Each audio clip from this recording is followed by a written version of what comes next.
focus on the charismatic megafauna, the really cool, gnarly, growly, big stuff that but and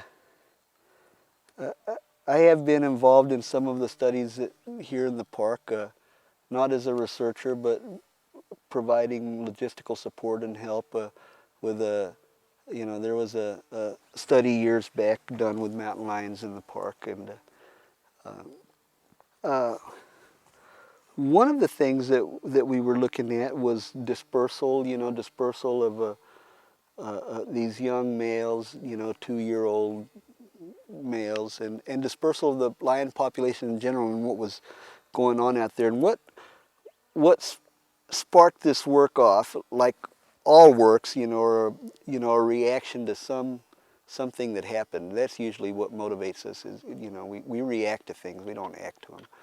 And some kid up in the Chisos, I believe it must have been 87, 86 or 87, got drug off by his scalp by a lion, and actually had his scalp pulled back. And it was not common, but there was a lion mauling in the park, and so immediately there was some money made available to study the lion population and how we could prevent these future incidents. And that's really what we looked at, was a dispersal. And of course, one of the things that we found was that like everything else out here, their dispersal is directly connected to water, and the water has a direct relationship to the amount of rain that we're getting. And so as we saw that as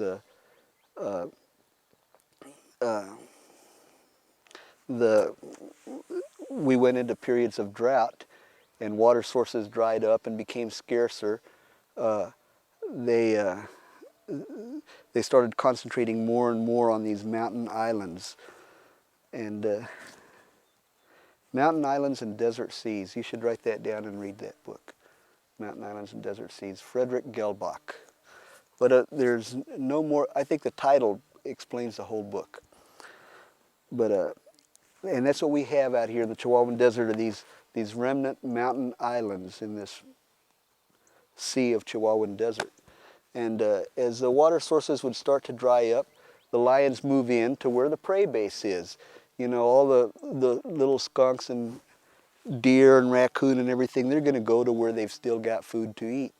And so as the prey base starts becoming more concentrated in these greener, cooler elevations where we're still getting some water, then the predators come in and become concentrated in those areas as well.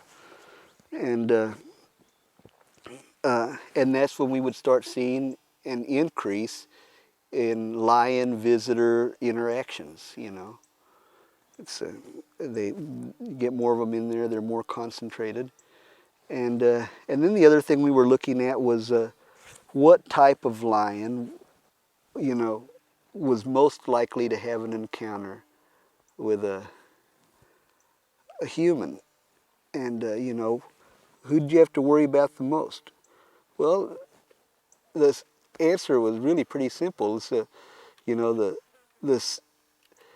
same folks you have to worry about in Houston is those young, dumb kids, that, dispersal age males, 2-year-old teenagers, young thugs, that haven't got enough sense to fend for themselves yet. So they're opportunistic. And that was who presented problems in to visitors in the lion population. You get a 2-year-old dispersal age male, that hasn't really honed his hunting skills, and you could tell them, we were tracking a lot of these guys, and we had collars on them, and you could always tell these young, dumb kid lions because they smelled like skunks, because skunks were one of the easiest things for them to get, until you learn to hunt deer, you'll have to settle for skunk and suffer the consequences. So they always smelled like skunks.